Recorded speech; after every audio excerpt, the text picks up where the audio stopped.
Hi ಸ್ನೇಹಿತರೆ, ಎಲ್ಲರಿಗೂ ನಮಸ್ಕಾರ.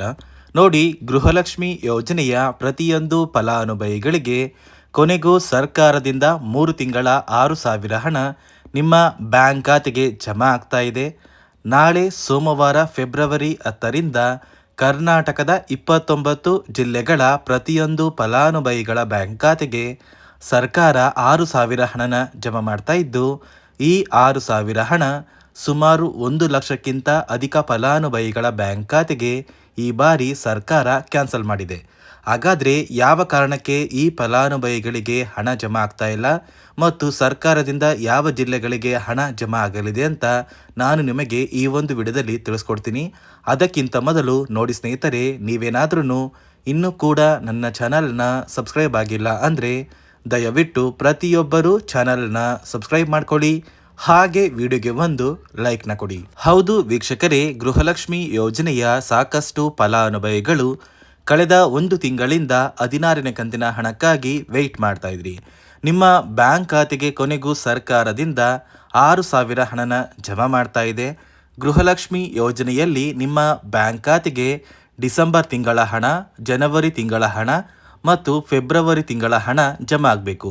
ಇದೀಗ ಸರ್ಕಾರ ನಿಮ್ಮ ಬ್ಯಾಂಕ್ ಖಾತೆಗೆ ಡಿಸೆಂಬರ್ ಮತ್ತು ಜನವರಿ ತಿಂಗಳ ಹಣ ಅಂದರೆ 16 ಮತ್ತು 17ನೇ ಕಂತಿನ 2,000 ಹಣ, ಇದರ ಜೊತೆ ಅನ್ನಭಾಗ್ಯ ಯೋಜನೆಯ ಕಳೆದ 5 ತಿಂಗಳ ಪೆಂಡಿಂಗ್ ಇರುವಂತಹ 2,000 ಹಣ, ಒಟ್ಟಾರೆ ಪ್ರತಿಯೊಂದು ಫಲಾನುಭವಿಗಳ ಬ್ಯಾಂಕ್ ಖಾತೆಗೆ ಸರ್ಕಾರ 6,000 ಹಣನ ನಾಳೆ ಫೆಬ್ರವರಿ 10 ಸೋಮವಾರದಿಂದ ಪ್ರತಿಯೊಂದು ಫಲಾನುಭವಿಗಳಿಗೆ ಜಮಾ ಮಾಡ್ತಾ ಇದ್ದು, ಕರ್ನಾಟಕದ 29 ಜಿಲ್ಲೆಗಳ ಪ್ರತಿಯೊಂದು ಫಲಾನುಭವಿಗಳಿಗೆ ಈ 6,000 ಹಣ ಜಮಾ ಆಗಲಿದೆ.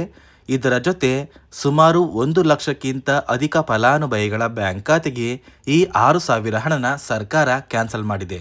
ಕಾರಣ ಏನು ಅಂದರೆ, ಇತ್ತೀಚೆಗೆ ಹಣಕಾಸು ಇಲಾಖೆ ಜಾರಿಗೆ ತಂದಿರುವ 5 ಹೊಸ ನಿಯಮದ ಆಧಾರದ ಮೇಲೆ ಪ್ರತಿಯೊಂದು ಫಲಾನುಭವಿಗಳ ಬ್ಯಾಂಕ್ ಖಾತೆಗೆ ಈ ಬಾರಿ 6,000 ಹಣ ಜಮಾ ಆಗ್ತಾ ಇದೆ. ಆದರೆ ಸುಮಾರು 1 ಲಕ್ಷಕ್ಕಿಂತ ಅಧಿಕ ಫಲಾನುಭವಿಗಳು ಈ ಬಾರಿ ಈ 6,000 ಹಣಕ್ಕೆ ಅನರ್ಹರು ಅಂತ ಸರ್ಕಾರ ಒಂದು ಪಟ್ಟಿನ ಕೂಡ ಬಿಡುಗಡೆ ಮಾಡಿದೆ.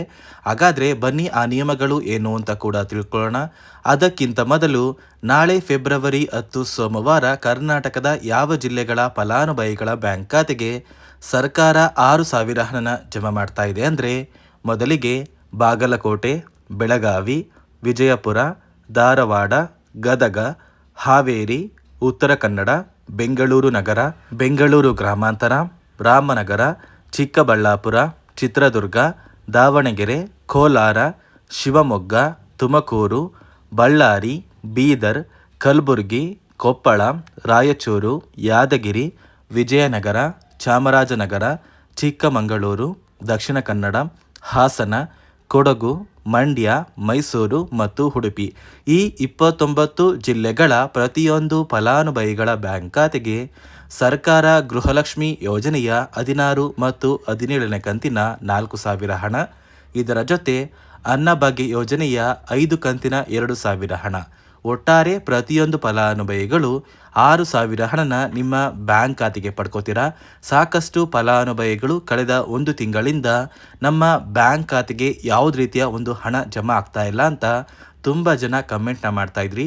ಇದೀಗ ಕೊನೆಗೂ ನಿಮ್ಮ ಬ್ಯಾಂಕ್ ಖಾತೆಗೆ ಸರ್ಕಾರ ಹಣನ ಜಮಾ ಮಾಡ್ತಾ ಇದ್ದು, ಕೆಲವೇ ದಿನಗಳಲ್ಲಿ ಅಂದರೆ ಫೆಬ್ರವರಿ 20ರಷ್ಟರಲ್ಲಿ ನಿಮ್ಮ ಬ್ಯಾಂಕ್ ಖಾತೆಗೆ ಸರ್ಕಾರದಿಂದ ಸೇರಬೇಕಾಗಿರುವ ಈ 6,000 ಹಣ ನೀವು ಪಡ್ಕೋತೀರಾ. ಅದೇ ರೀತಿ ಸುಮಾರು 1,23,000 ಫಲಾನುಭವಿಗಳ ಬ್ಯಾಂಕ್ ಖಾತೆಗೆ ಸರ್ಕಾರ ಈ ಬಾರಿ ಈ 6,000 ಹಣನ ಜಮಾ ಮಾಡ್ತಾ ಇಲ್ಲ. ಸರ್ಕಾರ ಗೃಹಲಕ್ಷ್ಮಿ ಯೋಜನೆಯ 16ನೇ ಕಂತಿನ ಹಣಕ್ಕಾಗಿ ಪ್ರತಿಯೊಂದು ಫಲಾನುಭವಿಗಳ ಒಂದು ದಾಖಲಾತಿಗಳನ್ನ ಮರು ಪರಿಶೀಲನೆ ಮಾಡುವಂತಹ ಸಂದರ್ಭದಲ್ಲಿ ಸಾಕಷ್ಟು ಫಲಾನುಭವಿಗಳಿಗೆ ಸರ್ಕಾರ ಇತ್ತೀಚೆಗೆ ಜಾರಿಗೆ ತಂದಿರುವ 5 ಹೊಸ ನಿಯಮದ ಆಧಾರದ ಮೇಲೆ ಅವರ ಬ್ಯಾಂಕ್ ಖಾತೆಗೆ ಯಾವುದೇ ರೀತಿಯ ಗೃಹಲಕ್ಷ್ಮಿ ಯೋಜನೆಯ ಹಣನ ಜಮಾ ಮಾಡೋದಕ್ಕೆ ಆಗೋದಿಲ್ಲ ಅಂತ ತಿಳಿದು ಬಂದಿದ್ದು, ಸುಮಾರು 1,23,000 ಫಲಾನುಭವಿಗಳ ಒಂದು ಗೃಹಲಕ್ಷ್ಮಿ ಯೋಜನೆಯ ಹಣ ಸರ್ಕಾರ ಕ್ಯಾನ್ಸಲ್ ಮಾಡಿದೆ.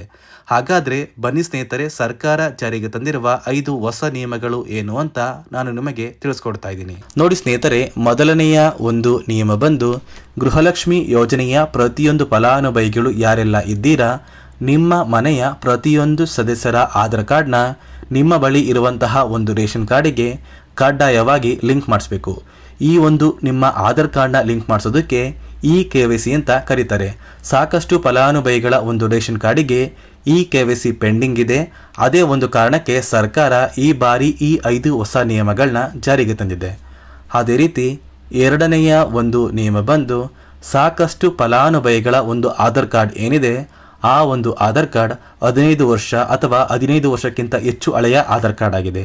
ಈ ಒಂದು ಫಲಾನುಭವಿಗಳು ಅವರ ಆಧಾರ್ ಕಾರ್ಡ್ಗೆ ಯಾವುದೇ ರೀತಿಯ ತಿದ್ದುಪಡಿ ಕೂಡ ಮಾಡಿಸಿಲ್ಲ ಮತ್ತು ಯಾವುದೇ ರೀತಿಯ ಒಂದು ಅಪ್ಡೇಟ್ನ ಕೂಡ ಮಾಡಿಸಿಲ್ಲ.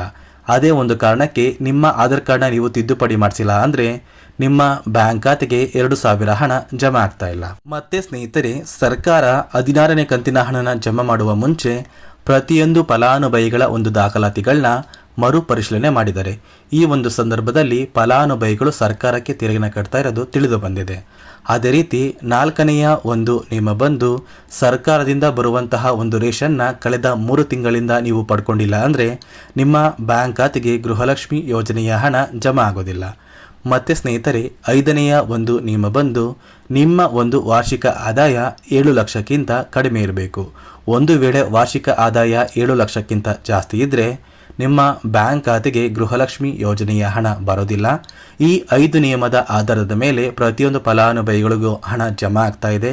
ನಾಳೆ ಸೋಮವಾರ ಫೆಬ್ರವರಿ 10ರಿಂದ ಕರ್ನಾಟಕದ 29 ಜಿಲ್ಲೆಗಳ ಪ್ರತಿಯೊಂದು ಫಲಾನುಭವಿಗಳ ಬ್ಯಾಂಕ್ ಖಾತೆಗೆ ಸರ್ಕಾರ ಗೃಹಲಕ್ಷ್ಮಿ ಯೋಜನೆಯ 16 ಮತ್ತು 17ನೇ ಕಂತಿನ 4,000 ಹಣ, ಇದರ ಜೊತೆ ಅನ್ನಭಾಗ್ಯ ಯೋಜನೆಯ 5 ಕಂತಿನ ಪೆಂಡಿಂಗ್ ಇರುವಂತಹ 2,000 ಹಣನ ಪ್ರತಿಯೊಂದು ಫಲಾನುಭವಿಗಳಿಗೆ ಜಮಾ ಮಾಡ್ತಾ ಇದ್ದು, ನಿಮ್ಮ ಬ್ಯಾಂಕ್ ಖಾತೆಗೆ ಫೆಬ್ರವರಿ ತಿಂಗಳ 20ರಷ್ಟರಲ್ಲಿ ಪ್ರತಿಯೊಂದು ಫಲಾನುಭವಿಗಳು ಈ 6,000 ಹಣನ ಪಡ್ಕೋತೀರಾ ಅಂತ ಹೇಳ್ತಾ, ಇದಿಷ್ಟು ಗೃಹಲಕ್ಷ್ಮಿ ಮತ್ತು ಅನ್ನಭಾಗ್ಯ ಯೋಜನೆಯ ಪ್ರತಿಯೊಂದು ಫಲಾನುಭವಿಗಳಿಗೆ ಸರ್ಕಾರದಿಂದ ಬಂದಿರುವ ಹೊಸ ಮಾಹಿತಿಯಾಗಿದೆ.